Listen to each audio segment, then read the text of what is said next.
नमस्कार दोस्तों, कैसे हो आप सभी। मैं आशा करता हूँ आप सभी बहुत अच्छे होंगे। और हम राजस्थान की आन बान और शान, राजस्थान की पहचान चित्तौड़ दुर्ग पर बात कर रहे हैं। और एक वीडियो जो हमने चित्तौड़ दुर्ग पर पहले बना दी है, तो अगर वो नहीं दिखी है तो आप प्लेलिस्ट में जाइए, लिंक दे रखा है, उस लिंक पर आप क्लिक करें। उसमें पूरी पूरी प्लेलिस्ट है और उसमें आपको चित्तौड़ दुर्ग की पहली वीडियो मिल जाएगी। उसमें अधिकतर हमने पोर्शन कर लिया था, लेकिन जो भवन थे वो बाकी रह गए थे, वो इस वीडियो में करेंगे। इसके अलावा हम जो कुंभलगढ़ दुर्ग है उसको हम आज स्टार्ट कर देंगे। तो स्टार्ट करते हैं हम चित्तौड़ दुर्ग के भवन। तो इसमें जो पहला भवन है वो है तुलजा तुलजा माता का मंदिर। दूसरा है नवलखा भंडार और तीसरा है भामासा की हवेली और अगला है श्रृंगार चौरी प्रसाद।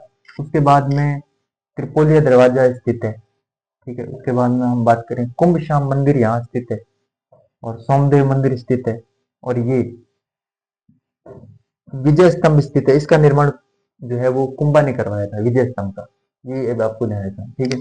इसके अलावा हम बात करें गोरा बादल के महल। गोरा और बादल जो ये दो थे, ये सेनापति थे रतन सिंह के। ये भी आपको ध्यान रखना है। जब मेवाड़ का प्रथम शाखा हुआ था 1303 के अंदर, जो हमने पढ़ा है, उस समय जो है अलाउद्दीन के सामने रतन सिंह के साथ दो योद्धा खड़े थे, तो वो ये थे गोरा और बादल।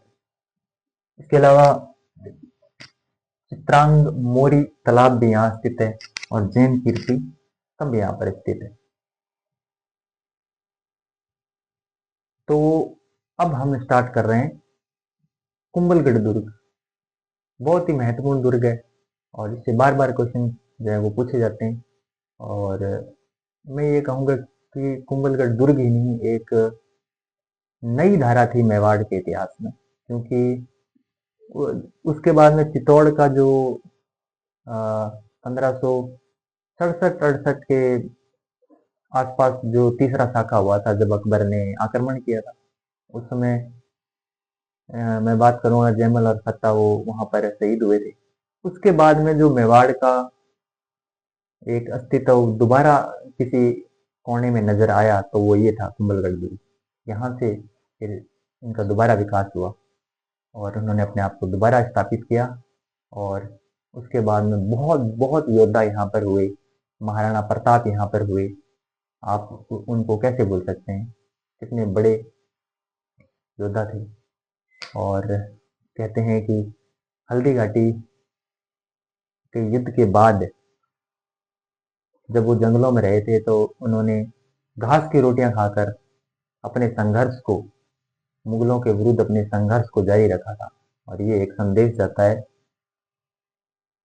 ऐसे बच्चों को, जो बच्चे ये कहते हैं कि हमें हमें लाइफ में बहुत सारी स्ट्रगल है, या जो सर्विस कर रहे हैं उनके लिए भी, कि हमारे पे दबाव है, ऊपर से दबाव है, काम का दबाव है, फैमिली का दबाव है, ये है वो है, बहुत सारी समस्याएं हर व्यक्ति के जीवन में हैं, समस्याएं, चुनौतियां। लेकिन ये देखिए, अब उसके बाद में जो युद्ध हुआ था हल्दी घाटी का, उसमें फिर ये लगभग सेना लगभग खत्म हो गई थी सारी। और ये जंगलों में रहते थे। जंगलों में भी फिर क्या हुआ कि वहां पर घास की रोटियां खा के टाइम पास किया। और एक समय बाद धीरे धीरे अपना विकास किया। छोटे मोटे जो आसपास के जो ये थे, मैं ये कहूँगा कि जो छोटे दुर्ग थे उनको जीता। उसके बाद में वापस से एक एक बड़ा जो है अपने आप को बड़े राज्य के रूप में स्थापित किया। तो ये है सभी के लिए कि आपकी जैसी भी लाइफ है, आपको लड़ना है और जीतना है। और जिंदगी का नाम ही लड़ना है, तो फिर लड़ने से क्या घबराना। और ऐसे नहीं है कि किसी आदमी से लड़ना है, खुद से लड़ना है और जीना है। बस यही जिंदगी है। तो हम हमारी धारा कहीं और चली गई है, हम स्टार्ट करते हैं वापस कुंभलगढ़ दुर्ग की तरफ। तो बहुत महत्वपूर्ण दुर्ग है, हालांकि बहुत सारी बातें हैं इसकी। और इस कुंभलगढ़ दुर्ग के बारे में अगर मैं चर्चा करने लग जाऊं तो बहुत लंबे टाइम तक इस दुर्ग के बारे में बोल सकता हूँ। बट हम एग्जाम के पॉइंट से जो भी महत्वपूर्ण पॉइंट है सिर्फ वो तैयार करेंगे, इसके अलावा कुछ भी नहीं करेंगे। अब बात करते हैं कि ये किस श्रेणी के अंदर आता है, तो ये गिरी श्रेणी के अंदर आता है, यानी एक समझ गए। इसके अलावा गिरी श्रेणी में आता है, और मेवाड़ और मारवाड़ की सीमा पर सादड़ी गांव, ये आपको ध्यान रखना है। कौन सा गांव? सादड़ी गांव के अंदर जो है वो स्थित है। इसके अलावा मेवाड़ के राज परिवार का आश्रय स्थल था, यानी कि आप जब भी देखें, जब भी संकट आया ना, जब भी संकट आया तब शासक इसी दुर्ग में आए थे। चाहे आप उदय सिंह को देख लो, उसके बाद में और भी कई ऐसे शासक थे जो उन्होंने यहाँ पर शरण शरण ली। इसके अलावा हम बात करें इसके अगले पॉइंट की, तो शिल्पी, यानी इसको बनाया किसने था? इसका शिल्पी था मंडन। इसके अलावा यह 36 किलोमीटर लंबे परकोटे से घिरा हुआ है, ठीक है। यानी 36 किलोमीटर इसका जो बाउंड्री है ना, वो यानी जो इसकी बाउंड्री की दीवार है वो 36 किलोमीटर लंबी है। सोचिए कितना बड़ा दुर्ग होगा। इसके अलावा अंतरराष्ट्रीय रिकॉर्ड में ये जो इसकी बाउंड्री है उसका नाम दर्ज है। एक साथ 8 घुड़सवार चल सकते हैं, यानी कि ये दीवार इतनी चौड़ी है कि 8 घुड़सवार एक साथ इस पे चल सकते हैं। इसके अलावा हम बात करें कर्नल टॉड, और इन्होंने इसकी जो तुलना है वो अट्रैक्शन वास्तु अट्रैक्शन वास्तु से की थी, ये भी आपको ध्यान रखना है। इसके अलावा इसमें क्या क्या स्थित है, तो झालीबाव की बावड़ी और कुंभा स्वामी विष्णु मंदिर। इसके अलावा हम बात करें झाली रानी का मालिया भी यहाँ स्थित है, और मामा देव तालाब भी यहाँ पर स्थित है। इसके अलावा हम बात करें उदय सिंह की, तो उदय सिंह का राज्याभिषेक भी इसी दुर्ग के अंदर हुआ है। और महाराणा प्रताप, राजस्थान की शान को कौन भूल सकता है, तो इनका जन्म भी इसी दुर्ग के अंदर हुआ था। इसके अलावा हम बात करें कटारगढ़ की, तो कटारगढ़ भी इसी में स्थित है, और ऊपर ऊपरी छोर पर राणा कुंभा का निवास था, यानी जो राणा कुंभा थे उनका निवास है। इसके अलावा हम बात करें, यह इतनी बुलंदी पर बना हुआ है कि नीचे से ऊपर की ओर देखने पर सिर से पगड़ी गिर जाती है। तो ये बात किसने कही थी? ये कही थी अबुल फजल ने। यानी कि अगर आप वहां पर खड़े खड़े इस दुर्ग को देख रहे हो ऊपर की तरफ, तो आपके सिर की पगड़ी गिर जाएगी, इतनी हाइट पे ये दुर्ग बना हुआ है और महत्वपूर्ण दुर्ग है। राजस्थान में इनका जो है इसकी अहमियत देखी जा सकती है। मेवाड़ जैसा बड़ा राजवंश था जो यहाँ पर राज कर रहा था। तो आज का हमारा ये दुर्ग अब समाप्त होता है। अब हम अगले दुर्ग की तरफ कल आपसे मिलेंगे, और शांत रहें, अपने आप को जितना हो सके आप शांत रखें, ठीक है। अगर स्टूडेंट हैं तो अपने आप को शांत रखिए और पढ़ाई पर फोकस करें। इसके अलावा अगर आप कर्मचारी हैं तो फिर आप और ज़्यादा शांत रहना पड़ेगा, ठीक है। और क्योंकि आपकी बहुत सारी रिस्पॉन्सिबिलिटी और जिम्मेदारी हैं आप पर हैं, और ये भी जिम्मेदारी है कि पूरा समाज आपको देख रहा है।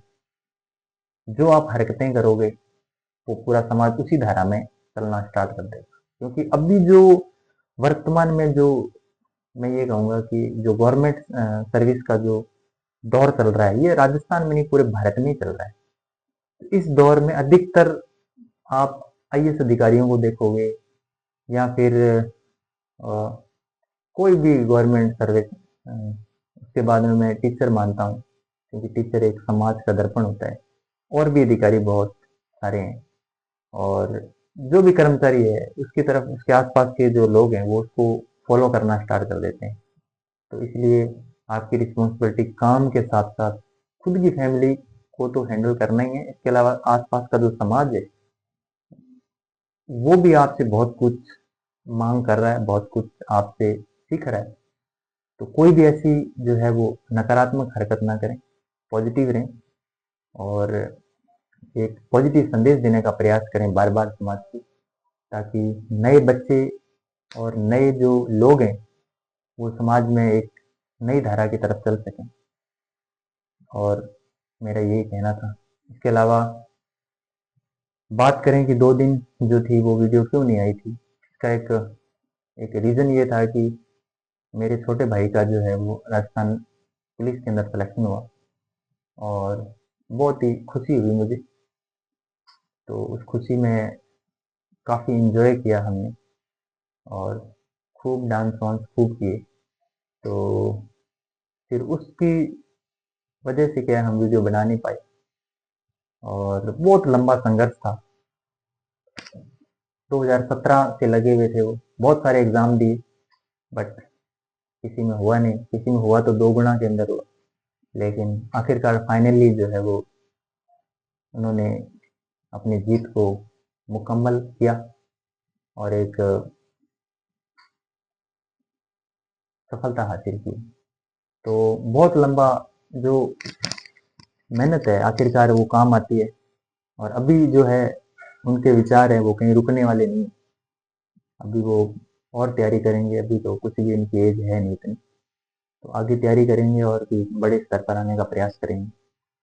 और ये संदेश हम सबके लिए है कि हमें भी जो है वो तैयारी में लगे रहना चाहिए, और आगे बढ़ना चाहिए, और एक दिन सफलता हमें ज़रूर मिलेगी। तो इन्हीं शब्दों के साथ मैं इस क्लास को समाप्त करता हूँ, और कल फिर आपसे मुलाकात होगी नए दुर्ग के साथ, नई कहानियों के साथ। दुर्गों के साथ हम कहानियां भी कर रहे हैं, राजस्थान के इतिहास को, जो इसकी खुशबू है राजस्थान के इतिहास की, उस खुशबू को पूरे राजस्थान और पूरे भारत में फैलाने का हम काम कर रहे हैं। तो कल स्टार्ट करेंगे नए दुर्ग के साथ। तब तक के लिए जय राजस्थान, जय भारत।